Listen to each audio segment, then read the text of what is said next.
হায়রে কোন দুনিয়ায় বাস করি আমরা। এ সভ্য সমাজ তাও দেখতে হবে, কখনো আশা করিনি। আমরা আজকে যে তথ্যটি তুলে ধরেছি, কাহিনীটি শুরু হয় 25/9/2021 থেকে।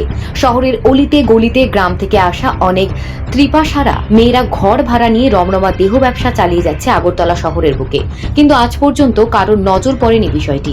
ত্রিপুরা নিউজ 8 কিছুদিন আগে ত্রিপুরাবাসীকে কথা দিয়েছিল তথ্যগুলো প্রমাণ সহ তুলে আনবে।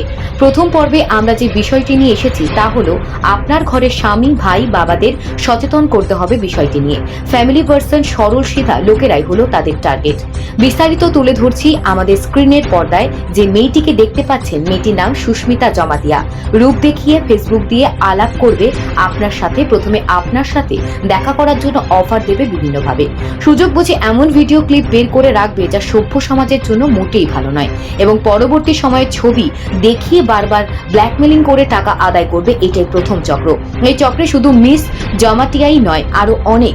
সঞ্জিত নোয়াতিয়া, পিতা রমণী নোয়াতিয়া, বাড়ি মেলাঘর তুইও আন্দাল এলাকায়। সুরজিৎ দেববর্মা পিতা মাংকুমার দেববর্মা, থানা জিরানিয়া, পশ্চিম ত্রিপুরা। শুধু তাই নয়, সূত্রে খবর অস্মিতা জমাতিয়ার স্বামী সঞ্জিত নোয়াতিয়ার সাথে মিলেই এসব চক্রান্ত করত। শুধু তাই নয়, এতদিন ত্রিপুরা নিউজ 8 তথ্য কালেকশন করেছে সবকিছুর। রাধানগর থেকে শুরু করে কৃষ্ণনগর, রামনগর, হরিদন কলোনি, যে যে জায়গায় আছে সব তথ্য সহকারে প্রমাণ সহকারে তুলে ধরবে ত্রিপুরা নিউজ 8 এর পর্দায়।